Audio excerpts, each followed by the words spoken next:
Okay, good afternoon everyone. Happy Friday po. So, ayan, good afternoon. So everyone, welcome to another special edition of our Friday Praise Stories. So these are our home office heroes, where we celebrate the remarkable success stories of individuals who dared to leap into the world of remote work. Ayan. So before we start, okay, hindi ko makikita yung chat.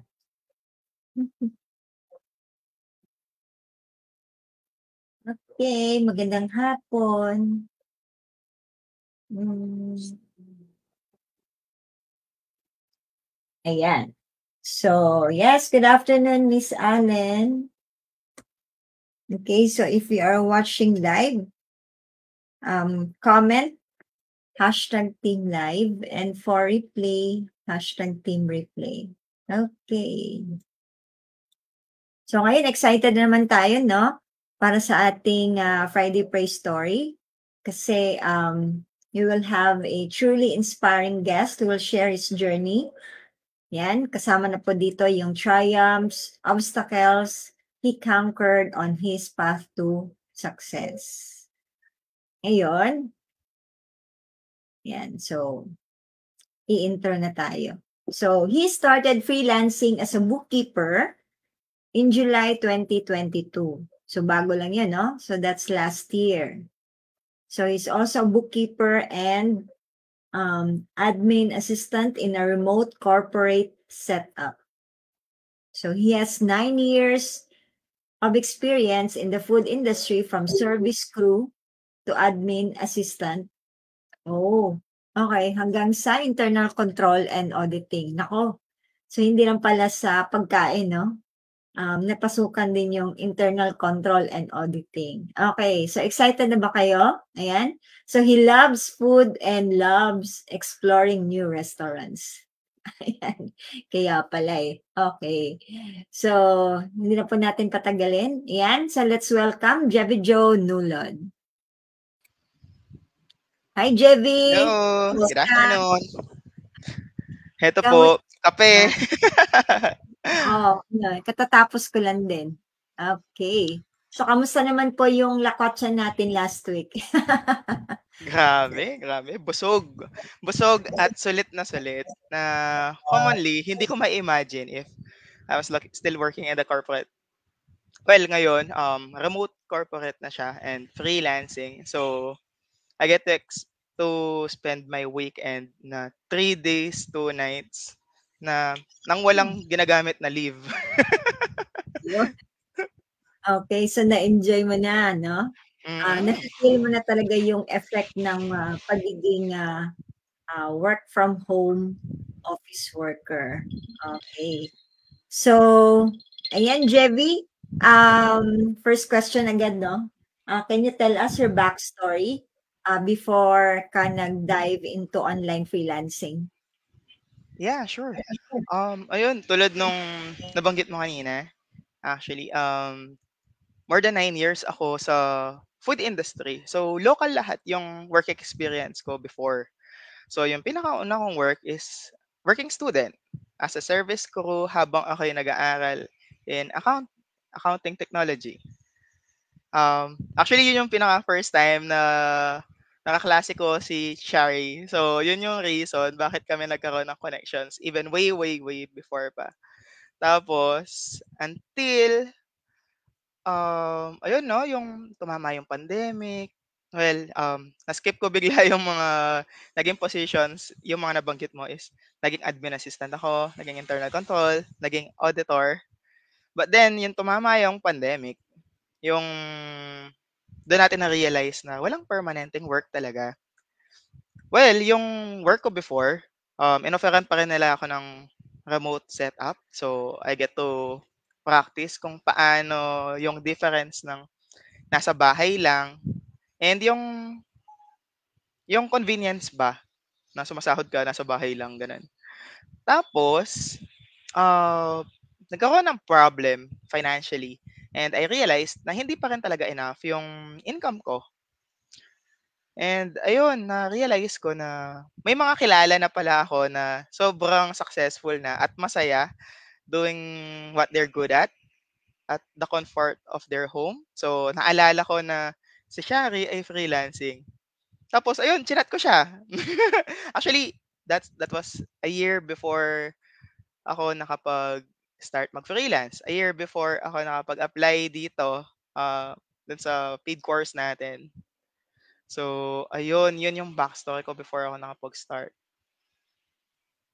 So, paano ba ninyo na-encounter si TBSA?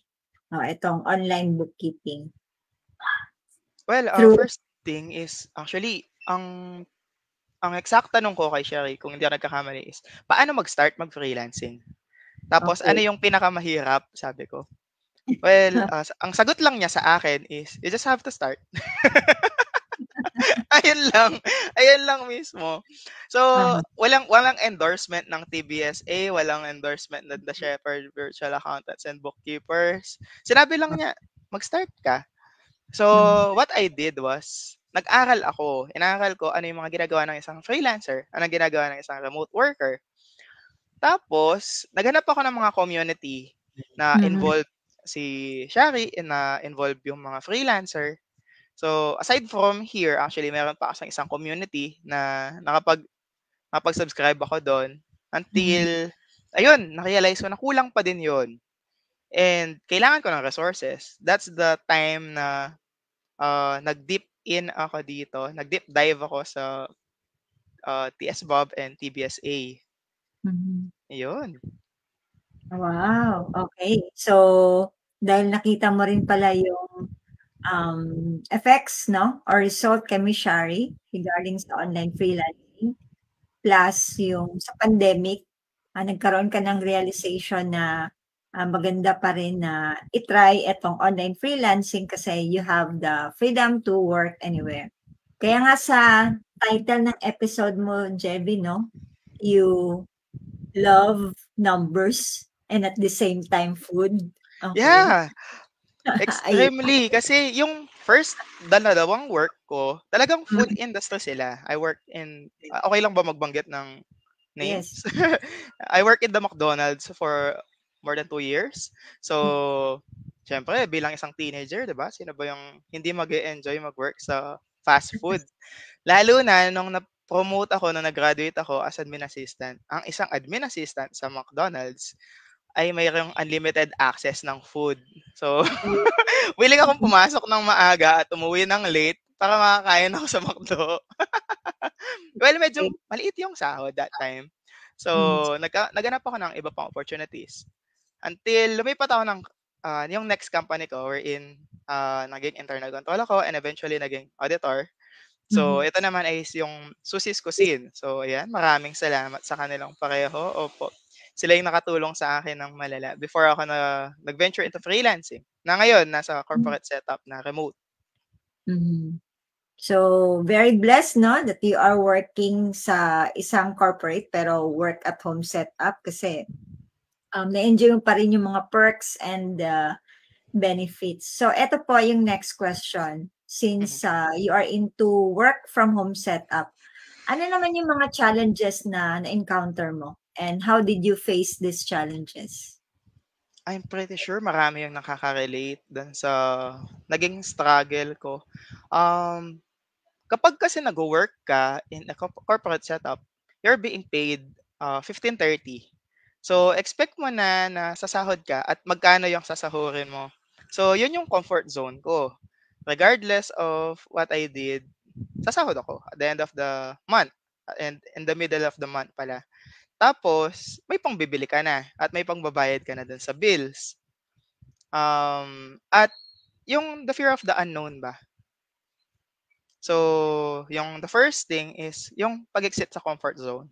Yung pag-venture dun sa something na hindi ka pa sanay. And the second thing is the fear of the unknown. Wherein Mhm. yung in-advise mo lang before is kung tama po yung naaalala ko, start ayun, start scared, mag-umpisa kang takot, something along the lines. Ayun. Okay. Which Mhm. I did. Ayun. So, isa yan sa challenges, no? Yun bang explore mo isang bagay na hindi ka pa sure, okay? Kasi, yun nga, you are just a starting or a beginner pa sa ganitong journey. So, very normal naman po yan, no? Kasi, as you mentioned, naging comfort zone mo si corporate world, wherein sa sahod ka ng katapusan, ayan, 15-30, okay. Unlike sa freelancing, sa ating online freelancing, okay, mag-i-issue pa tayo ng invoice sa ating mga clients and then we do follow-ups para mabayaran nila tayo. Okay? Lalong-lalo na pag after the project. So, dapat ma-build mo rin yung ganung habit, no? Na once na natapos mo na yung project, i-bill mo na agad, okay? Para hindi mo na siya makalimutan. Ayan. Okay. So, eto naman, Jevy, kung merong mga challenges, ano naman yung mga benefits of working from home? Yan, regarding benefits. Yes. Actually, di ko alam kung saan ako mag-umpisa, napakadami. As in Wow. napakadami. Well, yung pinakauna is hindi mo na kailangang mag-commute. So, Mhm. kabangon mo sa umaga. Well, kung isa ka sa mga tao na kailangan mo mag-almusal or maligo before you start working, you can start eating na agad. Tapos, start mo na mag-work. Well, some of us, ako din minsan, kapag nagising ka ng medyo late, ayun, babangon ka lang, tas work na. Yun. Oh, So, 'di ba? Napaka-convenient niya. At the same time, wala ka ng masyadong cost kasi normally kapag nasa corporate ka, magbabaon ka. So, mapapagastos ka talaga, 'di ba? yes. Tapos, well, yung pakikisama din. So, since nasa bahay ka lang, may intent talaga kapag may gusto kang kausapin or may gusto kang, uh, ano bang tawag dito, i-reach out while working. Kasi kapag nasa corpo ka, kung sino yung mga kasama mo, sila talaga yung makikita mo everyday. Samantalang Mhm. 'pag nasa bahay ka, kung hindi ka lang magko-call, yun yung lang time na makakapag-reach out ka dun sa iba. So, Yes. makakatulong din siya ng malala for your focus, kasi nasa bahay ka lang. Mhm. If well, sa isang single na kamukha ko, walang disturbance kasi wala pa naman akong mga ibang kasama dito, yung Mhm. parents ko lang. Mhm. Tapos eto, yung kusina po namin, parang 7 steps away lang siya. Yeah. So, 'pag gutom ka, lapit ka lang ng konti dun, may foods na, 'di ba? So, sobrang dami, lalo na sa time actually. Kasi lalo na kung Mhm. nasanay kang mag-commute, 30 minutes to 1 hour. Well, yung sa'min kasi, yung papunta, swerte na 'pag 45 minutes nakapunta ka sa work. one Oh, hour siya 'pag medyo traffic. Yung wow. pauwi naman po yung malala, parang 1.5 hour to 2 hours, 'di ba? Grabe, So, yes, totoo grabe yan. daily, almost 3 hours yon. So, Sayang. sayang. Tapos obligado ka pang mag-break ng 1 oras, na Mhm. commonly hindi na natin binibilang yon. Mhm. Pero not knowing na kasama pa din pala yung pag-consume nung pagliligo, yung Hmm. pagkain, and yung Mhm. tulog na required mo talagang i-consume 'pag nasa bahay ka. Kasi di ka naman makakapag-work na hindi kumpleto tulog. Samantalang kapag freelancer ka or remote, nagwo-work ka sa isang remote setup, Mhm. kung ano yung ginagawa mo, yung 3 hours na ini-spend mo and yung prepping mo na almost 1 hour, work mo na Mhm. yun, bayad ka na dun, part-time na yun, Okey. 'di ba? So, Yes. sobrang sobrang dami, sobrang Mhm. dami. Actually, yung iba hindi ko na ma-recall pero, um, ngayon nakakapag-workout na ako ngayon. Wow, Nagkaroon ako ng clarity. Yeah, this year actually na-realize ko na kailangan ko pong kailangan. magpapayat. Oo, na before 'pag nasa corpo ka, kung walang Mhm. event, walang ganap, hindi ka makakapag-workout kasi almost 13 hours kang wala sa bahay, tapos 6 days a week 'yun. Hmm. So, talagang ubos yung oras mo. Ngayon, Hmm. nakakapag-Bible study pa ako na Ayun. so grabe, grabe. And ngayon nakakapag-venture ako on my own na hindi ko ma-realize before kasi, kung ano lang talaga yung ganap mo sa work, yun halos yun na lang din. Kasi yung Sunday mo na hinihintay mong day off, most of the time pahinga na lang talaga siya. Yes, tama. Samantalang ngayon, 2:00 pa lang out na ako. Kung gusto kong kumuha ng extrang gig, pwede pa. Kasi I Ayun. still have 2 PM up to what hour ako matulog, 'di ba? Mhm. Yun, ang galing, no? Grabe, grabe. So, lalong-lalo na sa spending time with your family, ayan. So, anytime, kung halimbawa may plans na kakain sa labas, so, ayun, no? Advantage talaga siya. Lalo na kung work from home setup, okay? Like you mentioned, Jebby, no? So, nakapag-Bible study na kayo, ganyan. So, Mm.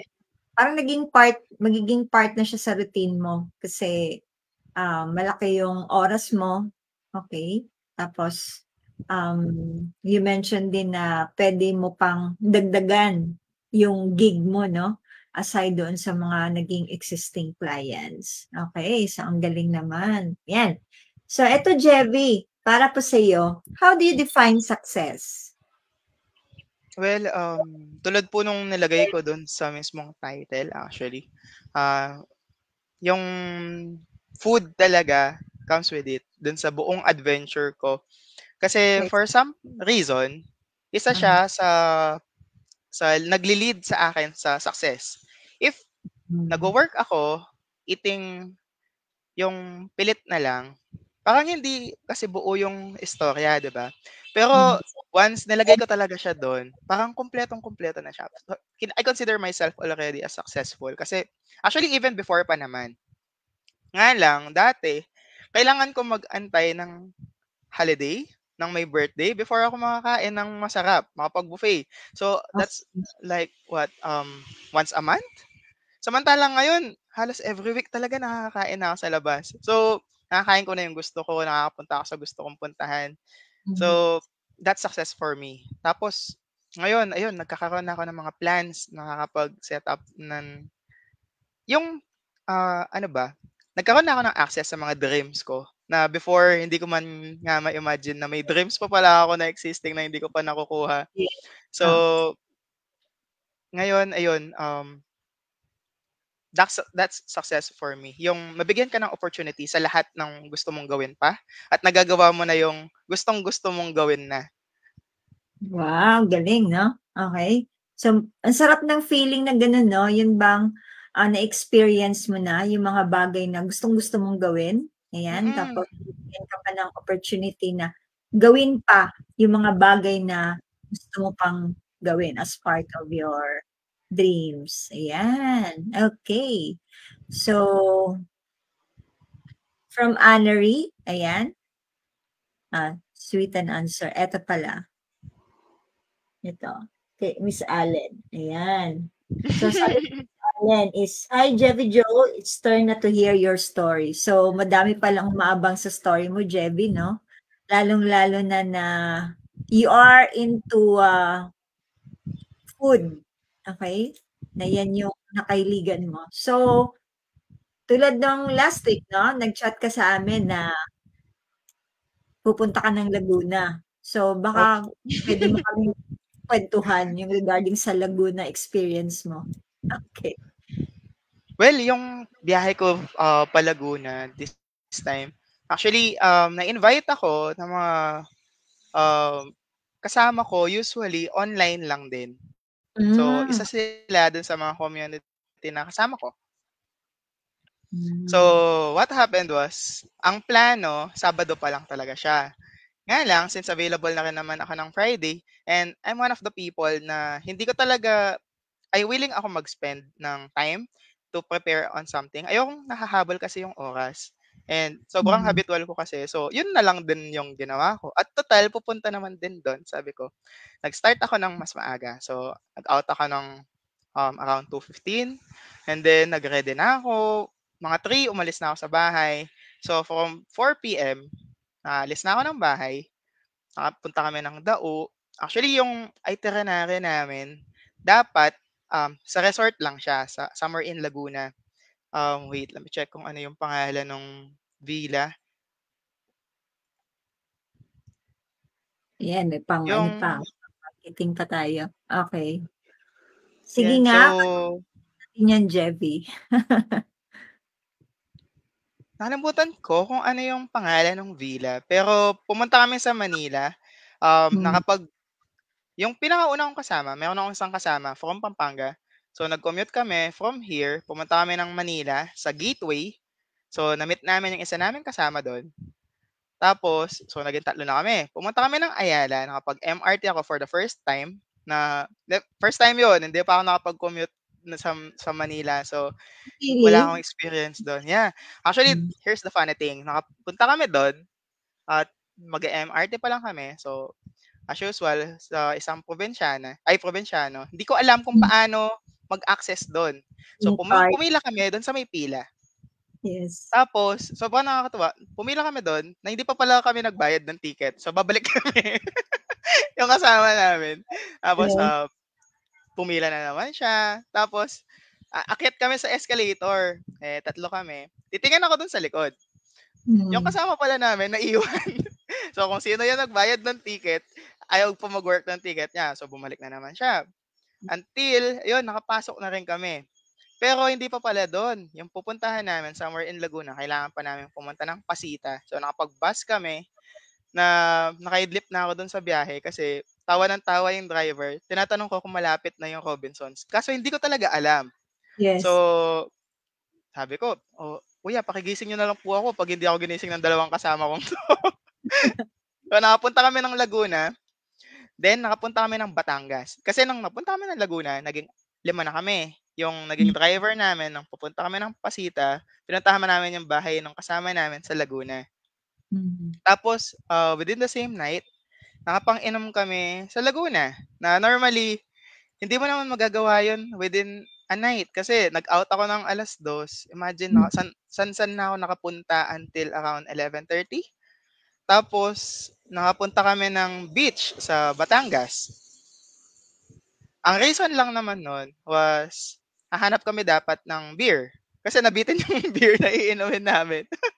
Okey. Nakapunta kami ng beach, tapos nakakain pa kami sa Oliver's Gotohan ata yung pangalan nun. So, nakakain kami dun, napakasarap. Well yun, a-advice ko na pasyalan niyo yun if pumunta kayo ng Batangas. May yung small, 150, pero yung 200 napakasarap. To the point na sumumpong ng konti yung gout ko. Ay, oo, meron ka palang ganyan 'no? Yeah, may gout ako. Tapos nakapamalengke pa kami, and then yung pauwi, so nakapunta na kami dun and umuwi kami dun sa bahay ng kasama namin sa Laguna, bago kami makapunta dun sa resort. Pero before kami punta dun sa resort, nakapunta pa kami dun sa Padre Pio. Ay, So, sige. yeah, nakapagsimba pa kami kasi sakto nakadating kami before the homily, 'di ba? Mm. So, sakto nandito na rin lang, tuloy na natin 'to, sabi nila. Yes. So, tuloy. Tapos pumunta kami dun sa resort. So, nakaabot kami dun sa resort around 8 PM. Tapos nag-overnight pa kami dun at ang daming ganap until the Hmm, following day na dun na kami nag-stay dun sa mismong resort.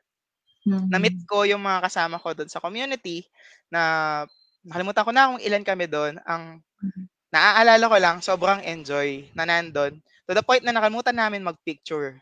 Ah, So, yung mga gano'n. kanya-kanya naming picture, yun lang yung meron talaga kami. So, for the sake of documentation, yun na lang din yung in-upload ko. So, wala kaming group picture na nandun lahat kasi gusto lang namin sulitin yung time na nandun lahat. Kwentuhan, gano'n, oo. Yeah, exactly. Yung tulog namin was around 2 oras lang ata nung Sabado. Then 2 Okey. oras lang din nung Friday.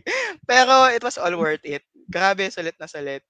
Imagine within the span of 3 days and 2 nights, ilan yung napuntahan namin, ilan Dami yung nga. na-meet kong tao, ilan yung experiences na grabeng na-appreciate ko. So, ayun, I'd say na sulit na sulit na these are the opportunities na hindi ko mai-imagine kung ako'y nasa corpo setup pa rin, na kailangan mong pumunta sa office, kailangan Yes, mong magpaalam sa leave. Kasi paano mo pagpapaalam yun? 'Di true. po ako makakapasok maaga kasi nag-beach po ako, eh, puyat po ako, eh, Tama. 'di ba?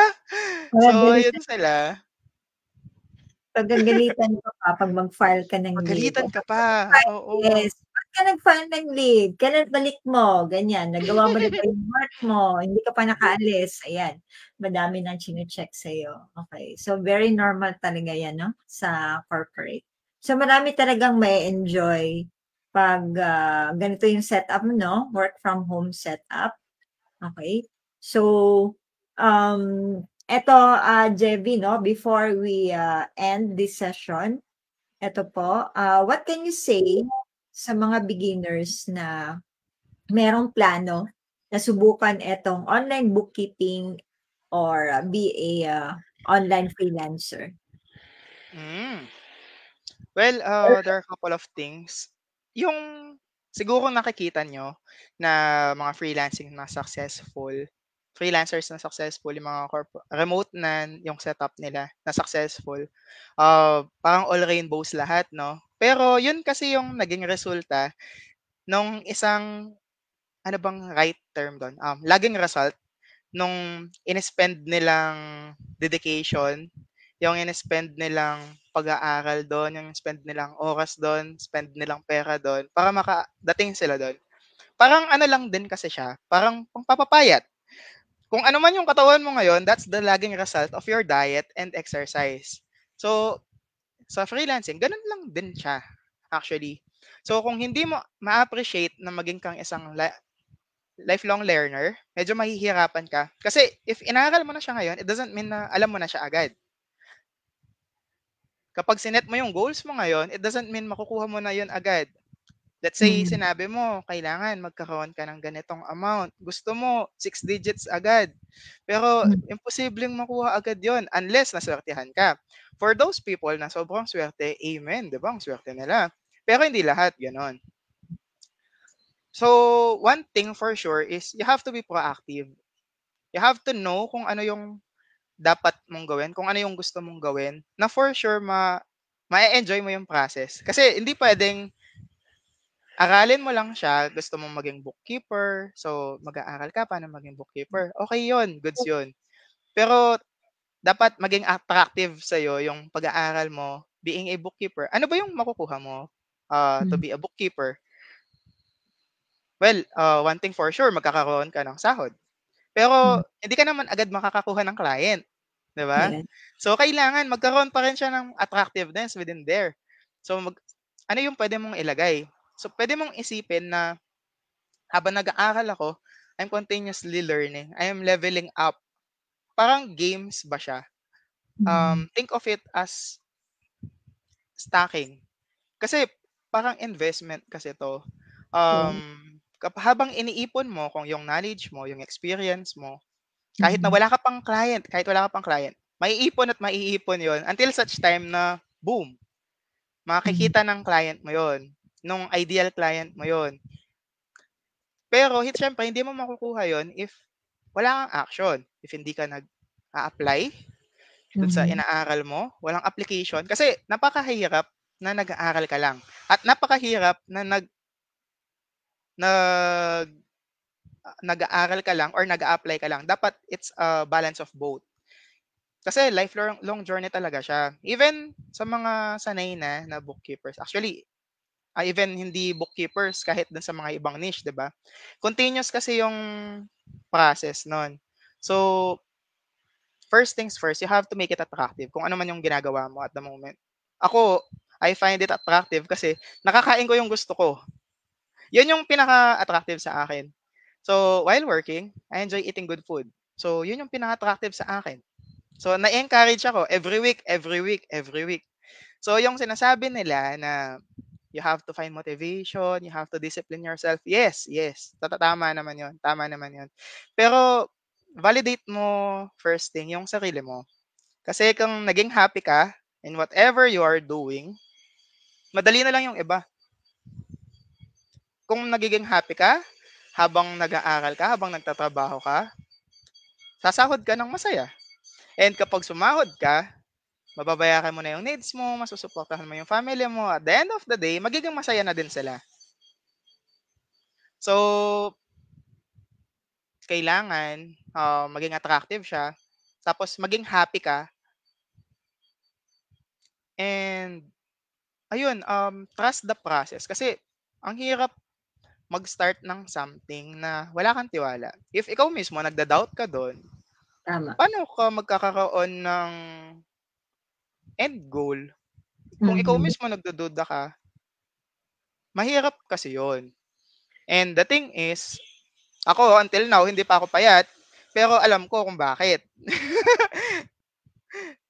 So, maging aware ka kung ano man yung ginagawa mo ngayon, kung ano yung magiging resulta niya. Kasi you have to identify yourself, who you are eh. Every time na may ginagawa ka, every time na, for example, nagda-diet ka, every time na you're skipping meals, you're validating yourself as a weight loss practitioner. Every time na nag-aaral ka ng bookkeeping, every time na nag-work ka, you're validating yourself as a bookkeeper. If nag-upscale ka, nag-aaral ka, kahit 30 minutes lang a day, you're validating yourself as a reader. Kasi kung ikaw ay tinatamad, kung ikaw ay walang ginagawa, you're validating yourself as a tambay. Sino ka nga ba, 'di ba? Ano ba yung gusto mong mangyari? Kasi ang hirap nun. Kung wala kang ginagawa tapos gusto mong maging freelancer, magdasal na lang po tayo. Yes. Ang sabi talaga dito yung taking action and then, explore mo talaga 'no, kung ano ba yung dapat gawin para maumpisahan itong online freelancing. Yes, ang puwede nating masabi diyan is to get ideas from those who've already started this journey kasi eto na yung, 'yan yung way or shortest way para makakuha tayo ng information.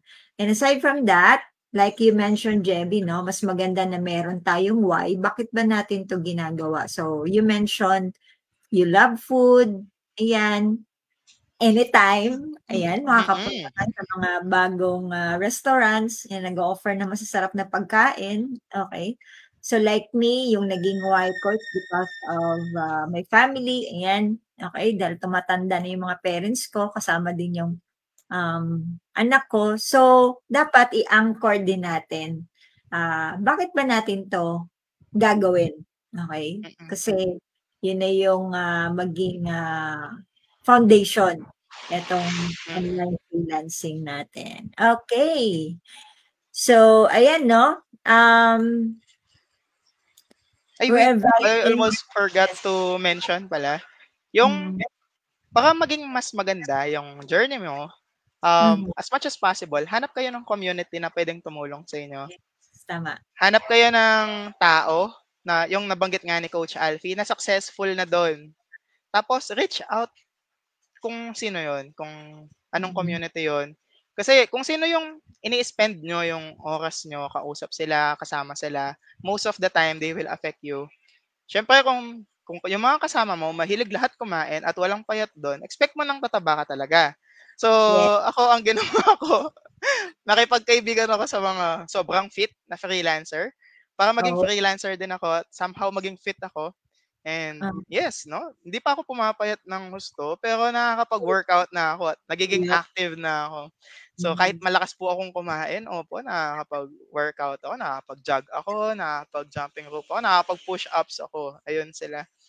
Kaya okey, dapat you have to choose your community, you have to choose yes. your who you follow ba, parang gano'n. Ayun po, muntik ko nakalimutan baka magalit sila. Yes, eto 'no, last question, what makes a good support group for you? Ayun, ay yung summary nung nabanggit ko kanina is yung you have to share a common goal. Kunyari yung hinanap mong community is for freelancers. Ano yung common goal nyo? Which is to get client, which is to upskill kung ano man yung tinatrabaho nyo. Dapat yung community na yun, naa-appreciate nila kung nasan ka. At same yung kung saan kayo papunta. Kasi ang hirap ata nung ikaw paabante pero yung community yung sinasalihan mo paatras, di ba?